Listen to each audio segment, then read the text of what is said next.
पुन्हा हे सगळे तिथे पण आहेत. त्यांच्या एक नाही, मी मीटिंग्स जे घेतल्या होत्या त्या मीटिंग्समध्ये सह्या दाखवल्या.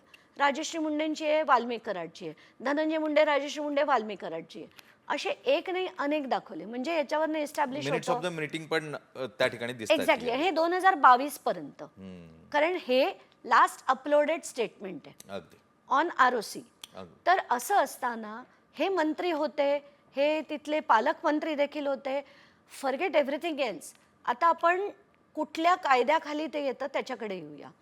3 कायदे आहेत. पहिला कायदा रिप्रेझेंटेशन ऑफ पीपल्स ॲक्ट 1951. याच्यात 9A आणि 10 या कायद्यामध्ये सरळ लिहिलेलं आहे की कुठलाही असा व्यक्ती जो मेंबर ऑफ लेजिस्लेटिव्ह असेंब्ली आहे, MLA आहे, तो असे व्यवहार करू शकत नाही. This is office of profit, he cannot avail. त्यानंतर आपण दुसरा हे घेऊ, आर्टिकल 102चा 1(A) आणि आर्टिकल 191 हे कॉन्स्टिट्यूशनल प्रोव्हिजन्स आहेत. याच्यात सुद्धा ऑफिस ऑफ प्रॉफिट घेऊ शकत नाही असं सरळ सरळ लिहिलेलं आहे.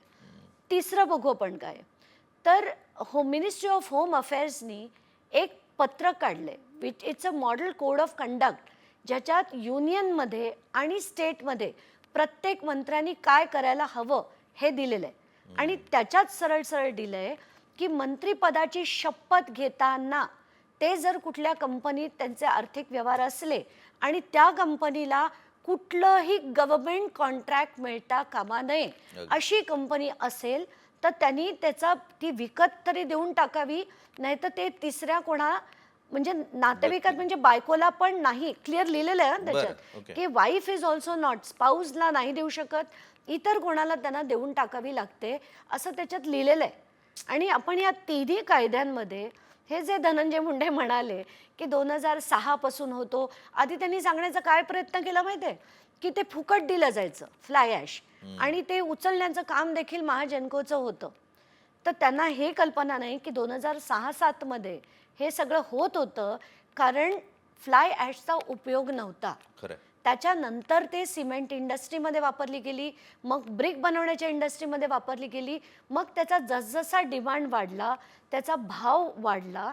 आणि म्हणून मी म्हणते ना की तुम्ही बोलताना थोडं तरी बॅलन्स बोला. हे आपण मान्य करूयात की एक टप्पा होता जेव्हा फ्लाय ॲश डंप कुठे करायची हा मूळ प्रश्न ग्रामीण पडायचा. भागामध्ये प्रश्न असायचा, त्यातून शेतजमिनी खराब होत होत्या. पण धनंजय मुंडेंनी राजीनामा द्यायला हवा होता का या कंपनीचा? तर द्यायला हवा होता, कारण तसा नियम आहे कोणत्याही पदावर सत्ताधाऱ्यांच्या पदावर बसताना तुम्ही कंपनीचा एक कार्यकारी म्हणून किंवा तुम्ही ज्या काही पदावर असाल त्याचा राजीनामा दिला पाहिजे. तुमच्या कुटुंबातून ती कंपनी बाहेर नेली पाहिजे. ती त्यांनी केलेलं नाही.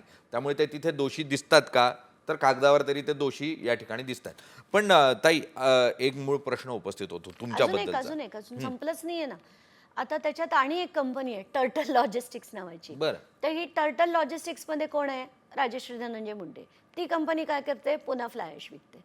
म्हणजे तुम्ही एका ठिकाणी चुकू शकता किंवा काही होऊ शकतं, पण तुम्हाला कायद्याप्रमाणे वागायला, आणि तुम्ही काय करताय, you are a minister in the government आणि तिथल्याच गव्हर्नमेंट कंपनीकडनं तुम्ही आर्थिक नफा मिळवता, एवढी तरी बुद्धी असायला पाहिजे ना. म्हणजे एवढं तर तुमची लीगल टीमनी तुम्हाला सांगायला पाहिजे ना की हे नाही करतायत. पण सर्रास करायचं, कारण कोणी प्रश्नच विचारत नाही. अगदी. पण महाराष्ट्रातल्या लेजिस्लेटिव्ह असेंब्लीमध्ये म्हणजे विधानसभेमध्ये जे आमदार निवडून येतात त्यातले सुमारे 70% आमदार अशा कंपन्यांचे डायरेक्टर असतात किंवा कॉन्ट्रॅक्टिंगच्या बिझनेसमध्ये उघड त्यांचा सहभाग असतो. अशा स्वरूपाच्या नोंदी उपलब्ध आहेत. आणि त्यामुळे राजकारणी काय करतात, ते किती बरबटलेले आहे अनेक ठिकाणी, हे आपल्याला उघडपणे माहिती आहे. आता अनेक नियम असतात, नियमांच्या बाहेर जे चालतं ते आपण सातत्यानं बघतो. ताई, तुम्ही आता ते उघडच करताय, सगळ्यांसमोर आणताय त्यानिमित्तानं. पण अंजली दमानिया हे नाव काही या निमित्तानं चर्चेत आलेलं नाही. ते गेले साधारण 15-1 वर्ष सातत्यानं चर्चेत आहे. ते विविध मुद्द्यांच्या आधारावर, सिंचन घोटाळा असेल किंवा त्यानंतर महाराष्ट्र सदन घोटाळा असेल, अनेक घोटाळे, आणि त्यानिमित्तानं खडसेंचं प्रकरण होतं जमिनीचं MIDCच्या, तर ते प्रकरण असेल. पण यामध्ये एक मुद्दा जो तुमच्याबद्दल एक आक्षेपाचा मुद्दा म्हणून जो सातत्यानं चर्चेला जातो, तुम्ही राष्ट्रवादीच्याच मंत्र्यांना टार्गेट करता. मग आता धनंजय मुंडे असतील, मग भुजबळ होते, त्या अगोदर अगदी अजित पवार होते सिंचन घोटाळ्यामध्ये, आणि तुम्ही राष्ट्रवादी विरोधी म्हणून टार्गेटेड काम करता असा तुमच्यावर आरोप आहे. मी ना एकदा असंही म्हटलं होतं एका डिबेटवर चिडून, कारण तेव्हा ना आम्ही खूप जास्त साधे होतो आणि कुठेतरी देश बदलावा घडवावा म्हणून आम्ही इंडिया अगेन्स्ट करप्शनमध्ये आलो होतो आणि त्याच्यानंतर आम्ही आम आदमी पक्षाचे मी महाराष्ट्राचे अध्यक्ष होते. आता मी तरी काय करू, कारण सगळ्यात जास्त घोटाळे राष्ट्रवादीचे लोक करायचे.